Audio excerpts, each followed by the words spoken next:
The Newsround on Off the Ball. With Gillette, for an effortless finish to your day. New Gillette Labs Razor with exfoliating bar. This is News Talk. You're welcome along. Tuesday evenings Off the Ball. We're going to have some boxing on the show this evening. It seems all of a sudden Anthony Joshua, Tyson Fury is happening. Plus, Chris Eubank Sr. threatening to pull his son out of the Conor Benn fight if he intends to go below 160 pounds in weight, and he is very serious about that point. So Gavin Casey from the 42 will talk to us about all of that. We will have our non-award winning slot, a slight tangent, making a non-triumphant return between 8 and 9. And then football show, Champions League at Anfield and beyond. Plus Tim Vickery talking South American football. Matt Slater will be as long as well. He's written a very interesting piece about the transfer window on The Athletic. 53106, the text number. We're at Off the Ball on Twitter. Hello, Mick McCarthy. Hey, Joe. Richie McCormack, hello to you. Not getting you there, Rich. Are you on mute? I'm not. Yeah, we had you. There you go. Hello. I'm still shook, Mick, by that kid there saying he's never going to wash his hands again after shaking King Charles's hand. Well, look, one thing that we found out last night was that I presume it's a very clean hand that he is shaken. Impeccably so. You know, at least to start off with. Now, unfortunately, that kid might pick up more germs along the way over the rest of his life. Yeah. So that's a worry. Well, he seemed very serious about the undertaking. I'm never going to wash my hand again. Yeah. How long did Bart Simpson last when he did it? It was a couple of days, I think. Good while. Yeah. Chris Eubank Sr. Yeah. Initially, I thought it was kind of interesting, and then you read into it, he's deadly serious. Or look, there is always the chance this is generating hype for a fight. Who knows? But I think he is serious about this. So Chris Eubank Jr. is fighting Conor Benn, son of Nigel, and there's obviously heritage there, given their father's fights in the 90s. But it does seem there's a very worthwhile fight in and of itself. The issue is that Conor Benn, son of Nigel, is going to move up a division in weight, and Eubank Jr., who's fought at super middleweight, which is 168 pounds, may have to drop all the way down to 157. So there was a Zoom call yesterday, or a Zoom press conference yesterday, and what Eubank Sr. said, and it's kind of caught people a little bit unawares. So he said, this isn't happening at this weight. He said, my son's a warrior. He will fight anyone, but I told him, you cannot go beneath 160 pounds, and he's gone down to 157. It cannot happen. That is called suicide. I don't do that to my son. I'm not putting him in that field. I'm managing my son's career irrespective of what he has said, irrespective of what he has written down and signed. It can't happen. And Nigel Benn, who was on the call as well, turned to him and said, are you serious about this? And he said, absolutely. Yeah. And that's where we are as of this evening. So quite an interesting one. Like, boxing is full of stories of crazy pursuits to make weight. Well, that is, it's funny. I think it's worthwhile boxing having a crisis of a fight not happening or something like that, because somebody has to come to a crazy weight that isn't sustainable and they need to end that practice, I would say. I find this one a little bit strange. You know, it was an agreed upon catch weight. It's very late in the day to suddenly be saying, I'm not going to let him do it. It's also, I feel very sorry for Chris Eubank Jr. in here. So obviously his dad is his manager, that's fine. So it's not just his dad coming out and saying that a 32, 33-year-old guy isn't allowed, do something. I know that the promoters are saying that like the contract is with Chris Jr. and not Chris Sr. This fight's going ahead, shut up. So it's all very complicated, I would say. I also wonder it's getting the publicity that it's probably looking for. So we obviously have to keep that in mind. But I do think it opens up a good conversation about, crazy weight making that they do in boxing, in UFC as well. You know what I mean? It can be really dangerous, and we've heard bits and pieces about it over the years. But this might get into it a little bit more. Obviously, Chris Eubank Sr. is talking about the fact that like the rehydration element, isn't always sufficient, and he risks, very, very serious issues. There's studies to say that concussion can be a lot more serious and damaging when you've dropped a lot of weight. Okay. Again, that's hydration. Yeah. That's an hydration issue, you know. Well, Eubank Jr., who, as you said, is 32 now, Yeah. said he hasn't fought at 157 or been at 157 since he was a teenager. So Yeah. even he conceded it's going to be painful to make that weight. The only thing though is just it's so mad that his famous dad is making the decisions. I remember Kasper Schmeichel, a good few years ago now, like talking about doing an interview where he's like, I'm so sick of people. I'm a 30-something-year-old man with a wife and kids, and I've I've played in World Cups and European Championships. I've won a Premier League, and people keep talking to me about what my dad thinks of my performances and stuff like that. It's really bloody weird. Yeah. You know, but at least Peter Schmeichel wasn't going out saying Kasper Schmeichel is leaving Leicester and he's doing it tomorrow. You know, like that's like this is a step further even. Like. Yeah. Well, I suppose then this is into the realms of basic psychology or whatever, which is always a risky thing to do. But the context for Chris Eubank, well, I guess senior and junior, but senior in particular, is that his other son Sebastian died suddenly last year, and he was talking about how I've already lost one son, I'm not losing another one, and you're kind of, you know, the news cycle is such that you can forget that happened. So Sebastian Eubank died last year, 29 years of age, had a newborn child, and according to his wife, he was watching the sunset in Dubai, and there was a pre-existing heart condition they knew nothing about, and he had a sudden heart attack and died. So I mean, if you're Eubank senior, to watch your other son go into a ring must be very It does change your difficult thing to perspective do. somewhat, I would imagine. I would think so. Yeah. I think so. So we'll talk to Gavin Casey about all of that. That's at 7:30. Slight Tangent is coming your way between 8 and 9. That's where myself and Mick and Arthur and a special guest this evening chat through some of the stories from the week. We have an email address as well, which is very exciting. So a slight tangent at offtheball.com. Have one or two emails to hit you with later on after 8 o'clock. Yeah. Great. One of the best questions we got in by email was, what's the most common excuse people give you for not coming on the show? How many of them are we allowed to talk about openly? Well, this immediately tests the tests how open we're willing to be in this so-called What bridges free-form chat that we're Bridges do we want to burn? Yeah. We should start the news round. It is brought to you with Gillette Labs for an effortless finish to your day. Champions League, Richie, and football here at home as well. Yeah, Shamrock Rovers could see their lead at the top of the SSE Electricity Premier Division trimmed to a single point tonight. Derry City can turn the heat up on the hoops with victory at home to Sligo Rovers. Kick-off at the Ryan McBride Brandywell is at 7:45. They're into the final 25 minutes in Lisbon in Group D of the Champions League. It remains Sporting 0, Tottenham 0. The other game in that group starts at 8 at the Stade Velodrome, with Marseille hosting Eintracht Frankfurt. Meanwhile, Liverpool legend Kenny Dalglish has urged the club's fans to respect the moment's silence in honour of Queen Elizabeth tonight. Their Champions League Group A game with Ajax will be Liverpool's first outing since the Monarch's death. Liverpool fans have frequently booed, of course, the playing of the British national anthem. More of that in a moment. In recent years, Liverpool, meanwhile, make 4 changes to the side humiliated in Naples a week ago. Their team in full, starting with in goal is Alisson. It's a 4-3-3, obviously enough, with a back four Trent Alexander-Arnold, Joel Matip, who's in for Joe Gomez, Virgil van Dijk and Kostas Tsimikas, who replaces the injured Andy Robertson. In midfield, Fabinho and Harvey Elliott continue, while Thiago Alcantara comes in for James Milner. And in attack, Mo Salah and Luis Diaz are joined by Diogo Jota, who comes in for Roberto Firmino. For Ajax, Remco Pasveer starts in goal. Back four for them, also 4-4-3 of Divine Wrench, Jurrien Timber, Calvin Bassey and Dali Blint. In midfield, and it's Edson Alvarez, Stephen Berghuis, Kenneth Taylor, and a front three of Dusan Tadic, Mohamed Kudus and Stephen Bergwijn. Kickoff there is at 8. There was also a 5:45 start in the Group C game in the Czech Republic, where it's Victoria Plzeň 0, Inter 1. Edin Dzeko with that goal on 20 minutes. At 8 o'clock in that group, a blockbuster meeting of Bayern Munich and Barcelona. And in Group B tonight, Bayer Leverkusen host Atletico Madrid and Porto play Club Brugge. And UEFA has dismissed requests from both Chelsea and Rangers to play the British national anthem after their minute silences tomorrow night. However, Mike Keegan of the Mail says that Rangers intend to defy UEFA and play it anyway. Wow.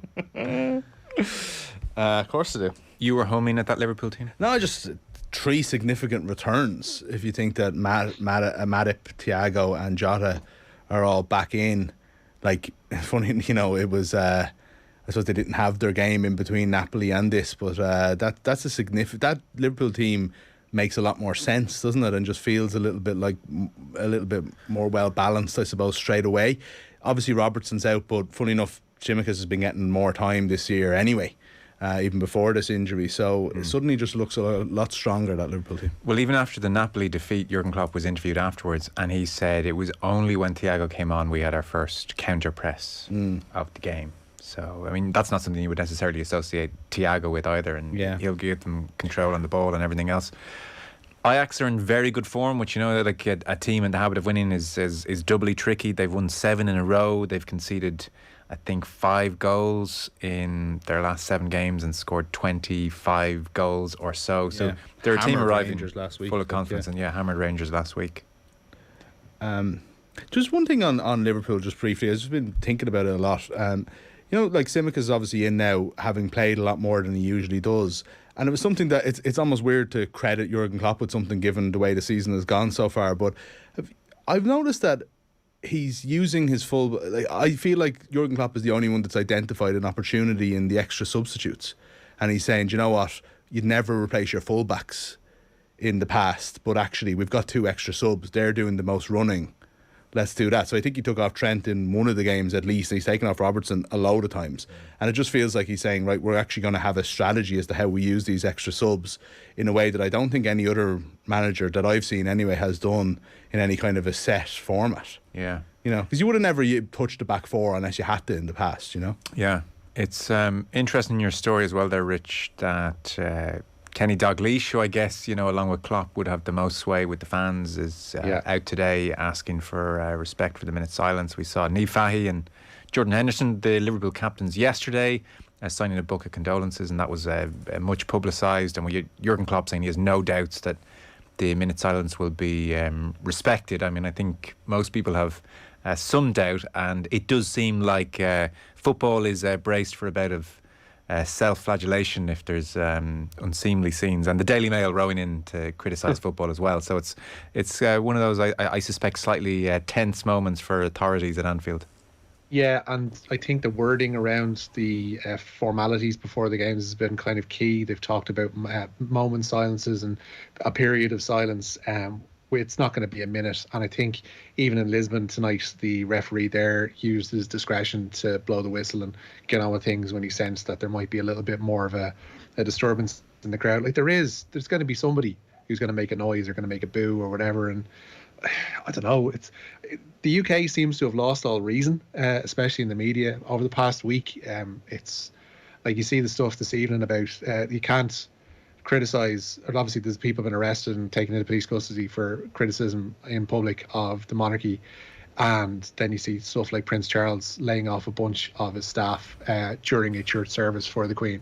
So you wonder where like the level of acceptability for criticism comes, and you know, people, if they don't agree with the minute silence and they don't agree with the monarchy, are well within their rights to vocalise it. I think there's a sense that people are elements of the media are laying in wait for a big incident and a big booing thing to just kind of get a load of stuff off their chest and work out a load of prejudices. And you only have to look at, I've seen people like journalists of colour over the past few days saying their DMs on different social media platforms are an absolute mess, because as soon as you poke your head above the parapet, you're getting shot down with the most vile and racist stuff. And people in the north of England and people in the northwest of England in particular are going to be braced for that, I'd imagine, starting from tonight. Yeah, Barney Ronay wrote a piece in The Guardian this morning, basically kind of like defending Liverpool fans' right to express themselves in whatever way they do, obviously preempting something that might not even happen. But it's not just the media. Like, there's plenty of people there that were willing to just like jump on this. Oh, look, the media are making their excuses for already, you know, basically suggesting that if Liverpool fans do this, of which, you know, let's face it, if they do, it'll be a very, very small percentage of the people who are at the game tonight, you know. But people are ready to jump on it as a real lightning rod issue. Look, I mean, it's not very, very hard to look back dispassionately and say that the problem is with them and not with what might or might not happen in Anfield. Yeah, so Sky Sports News had head of police, I think, on the show this afternoon, and the logic he was giving for potential and prospective arrests was that somebody shouts something against the monarch or against the Queen during a moment's silence, or even beyond a moment's silence, if they feel, and this is where the interpretation comes in, which is we're into this murky territory at the moment, but if they feel what the protest has done is likely to prompt a reaction, violent or otherwise, from those around the person who screams something, then that's why they're intervening. Almost they were arresting this person for his or her own safety. Kind of a logic. That's like minority part type stuff. That's how. Yeah, well, yeah. I'm also glad they've clarified that, because I'm really happy to know that, because I was looking at it and just thinking, all protest is banned, and they live in a fascist state that doesn't allow people to express themselves in any way. But I'm really glad that it was cleared up, because that would have been worrying if that was the case. Yeah, and look, some people will say, "Oh God, it still doesn't feel good, still doesn't feel right." But I suppose what they might point to is, say, our Prince Andrew friend. There were a couple of lads around him who were about to push him, certainly, or accost him physically, and so they're intervening to separate a potential. Again, who's the problem violence. there, though, Joe? The people who start violence, or the people who express their opinion in the world? Prince Andrew? I don't know. But it goes to the earlier point about the booing and about the people ready for it, and chomping at the bit, waiting for Liverpool fans to do this thing so they can basically, I don't know. No, I take your point. Start an insurrection. Take your point. The person initiating violence as opposed to the protester. I would say. I guess if there's one protester and many other people. Yeah, there's probably a logic there of sorts. But interesting times. So that's Anfield. We have Ireland A in action. So I presume we'll just beat the All Blacks again. Is that the deal? I think we just do it for routine now. We do it once every 6 months for the crack. Ireland A will face an All Blacks 15 at the RDS on Friday, November 4th. It was confirmed today. The game follows a 3-match tour to South Africa for an emerging Ireland squad, which starts at the end of this month and overseen by Simon Easterby. Ireland head coach Andy Farrell says the All Blacks match will give another opportunity for some players to sample international rugby ahead of next year's World Cup. The Kerry captain then? Yeah, bad news for Joe O'Connor. He's going to miss the start of the inter-county season, it would seem. The Austin Stacks midfielder suffered an ACL injury during his club's county championship meeting with Nagale on Friday night. O'Connor is facing around 9 months on the sideline as a result, although no firm time frame has been put on that recovery. Now, this story in Galway is brewing, and what it means for women's football, and Ger and Kathleen McNamee covered it this morning on OTB AM. Stephanie Roach was on the show, amongst other things. Yeah, Galway United were last night said to be in talks about this, and today they confirmed it. They say they'll begin a dialogue with all stakeholders to retain a Galway presence in the Women's National League. At the weekend, Galway WFC announced they would not be able to field a senior team next season, citing the expenses involved in running such an operation. Today, Galway United's owners expressed their commitment to support the continuation of women's football at both senior and underage levels in the county. P-Man striker Stephanie Roach, as he mentioned, joined this morning's OTB AM and said a semi-pro league seems to be on the horizon. I like to hope so. I like to hope so. I think the rumours I've heard, obviously nothing's been confirmed yet, but the rumours that I've heard is that a lot of the clubs, obviously we've seen the likes of Bowes coming forward and Shell's kind of affiliating with the men's team a bit more. So it's definitely seems to be heading that way. And look, it's something that I've been calling for the last few years. I think when you look at the players and the standard within the league, it's definitely capable of doing that. And going semi-pro will help improve it, will help improve performances, will give the girls in the league a better chance to be able to perform and focus more on their football and stuff. So I think it's got to be the way forward, and hopefully it will. Yeah, because that seems to have been the reason that the on Galway Bay FM, the chairperson was saying that was one of the reasons why they couldn't continue next year. Now, hopefully it is a way of getting the Galway United's ownership to go, actually, we should actually be a men's and women's club. It makes perfect sense. It's like doubling our audience, all the games that we'll play, the youth system and the rising tide will lift all boats. So fingers crossed, because that seems to be the first time anybody's publicly said that's what's going to happen next year. You're saying that it's long been rumoured, so maybe that's the start of the official word leaking out? Yeah, hopefully. As I said, I think it's something that myself and a few other players in the league have been saying. And look, I know it's easy to say it, but there's ways of how you do it and how you make it happen, and that's up to the people that run the league. But for me, I think it's the way forward. I think particularly when you see the women's Irish team doing so well, you have the Euros on TV. A lot of people are more interested in women's football. So for me, the only way forward is to go semi-professional. So please God it happens, and look, we'll wait and see. Stephanie Roach there. That full interview available on all our social channels, and you can download the OTB app. It's free and in your app store, and has everything we do across the schedule. So where are we going next, Rich? More football, I think? Yeah, just to mention, Inter have now gone 2-0 up away to Pleasant down to 10 men, and Glenzel Dumfries has doubled the lead for the Nerazzurri. They're still scoreless in Lisbon with 11 minutes to go. Sporting 0, Tottenham 0. Scotland captain Andy Robertson has been left out of their squad for this month's Nations League games with the Republic of Ireland and Ukraine. The fullbacks Liverpool manager Jurgen Klopp revealed yesterday that Robertson suffered a knee injury in their defeat to Napoli. Scotland manager Steve Clarke has recalled Arsenal's Kieran Tierney and Newcastle winger Ryan Fraser for those games. Okay, bit of GEA then. Yeah, ratification season still very much underway, and Willie Marr is the man entrusted with leading Laois back into the Leinster Hurling Championship. The Tip native was ratified as Cheddar Plunkett's successor last night. Marr previously worked under Derek McGrath with Waterford, and he won back-to-back Dublin titles with Coola after succeeding Matty Kenny at the club. Waterford legend Dan Shanahan is believed to be part of Marr's backroom team. And then quite an interesting one, Declan Darcy has pitched up at Leinster Rugby. Yeah, this had been mooted all through the summer, and Leinster head coach Leo Cullen says Darcy's experience with Dublin and their coaching staff will be an immense help to the province. Darcy has been confirmed as Leinster's new performance coach. Leinster also added senior performance nutritionist Owen Hickey to their incoming band of staff members, among them, of course, Sean O'Brien. And Cullen says Darcy brings plenty to the table. Well, Declan, yeah, he did a little bit of work with our leaders last year, so it's just evolving really the next phase of that piece. But in terms of, I think he'll, because he'll be more involved here with us this year. We sort of dipped our toe in the water a little bit last year. So, Declan, as you rightly point out, a huge amount of experience with a very, very successful team, and that I guess that succession piece over time, that continued success. Very few teams have actually mastered that, and that group were very, very successful. So, he's a wealth of experience, Dec. And as I said, like some of the work he'll do with the individuals, so that observation. So coaches are very much in the moment, but it's who's taking that view from the sidelines. And Dec has a huge amount of experience, as we touched on. So I think he's a really, really important addition for us. There we go.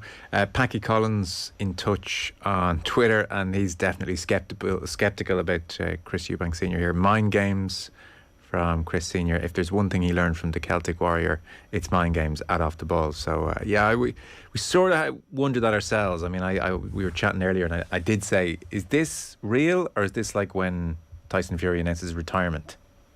Yeah, I definitely. So Tyson Fury retirement is on the far end of the scale of definitely bullshit. Yeah. And then everything after that. Tyson Fury's retired. So I think what you said earlier is certainly true. I think that there's probably a changed perspective in the Eubank family, and seeing things that might have concerned you in the past are now probably red line issues.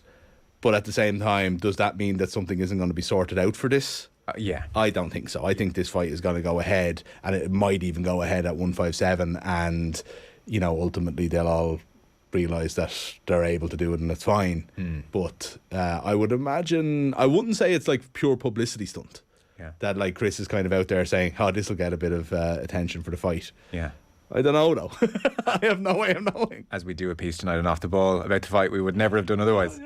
Gav Casey's with us very shortly, so we'll get his thoughts on it. Paul says, I really don't want to belittle the Queen dying and what it means to people, but you have to think it was just a kickstart of a culture war over there that's been waiting to happen for a few years now, and football's been dragged into it. But there are also issues between football fans in this regard. For example, many Chelsea fans have it in for Liverpool fans before this even happens, says Paul. Yeah, I'm sure within football it'll take on its own characteristics between fans. As for the wider culture war, yeah, for sure. That applies both in England and beyond. The general sense, reading pieces and listening to various contributors on the Commonwealth or on certainly in Australia and New Zealand, is that as the Queen, I think in this century, just kind of reached iconic status by dint of her longevity, that in Australia and New Zealand, these kind of countries, the whole debate was put to bed, and now it's going to reopen in a big way over the next couple of months and years. Yeah. And then within England, to be fair, it's a deeper debate there really, because it's not just what the monarchy represents to the world, it's really in amongst other things like a kind of a representation and a copper fastening of the social class, as in the royals and all the families around the royals. We're on top and you lot are on the bottom, and that's what this is, as much as several other things. Yeah, but you see, the issue with a culture war then is that if that was all it was, then it would be easily cast aside, you would say. But what happens is when you bring a culture war into it and you pit, instead of pitting aristocracy against football fans, for example, you pit Chelsea fans against Liverpool fans. And I'm 100% aware that I'm being wide-ranging, stereotypical here. I'm just giving an example as opposed to saying that all Chelsea fans or all Liverpool fans are a certain way. But what happens then is that makes it a lot more complicated, and you bring in other things to it. And as you said, like that culture war is there in the UK for sure, as the texter said. But it is escalated in a way that, you know, there's a lot, it's happening in America as well, where there's a kind of a sense of like, we now have that platform, I suppose, to I don't know, kind of have a sort of a our way or the highway sort of attitude in certain ways, you know. So I don't know, it's not the easiest thing to talk about, but it has been quite worrying, I think, what has been on display in the last week. With the clampdown on any... The clampdown, and I just think the rhetoric also. Like, so there is the clampdown is absolutely bamboozling and really, really, like, worrying. But then there's also just, like, people's attitude, I think, as to how tolerant they are of other people's opinions. I feel like the Queen dying has let people off the leash in a certain way, as to at least pretend, as to even hiding their intolerance in that regard. We've talked about the Queen way more than we have. Sorry, yeah, should over the last. Look, it's a very, very interesting social thing that does bring in sport into it. But yeah, you're probably right. Maybe we should draw a line under Queen talk, at least until 8 o'clock when we hear what happens at Anfield. Yeah, you go out and keep an eye on Anfield. I'll talk boxing with Gav and Richie. You put those feet up. Thanks, Emil. They're already up, Joe. Don't worry about that. Well, indeed. So, Richie, McCormack, McCarthy, thank you.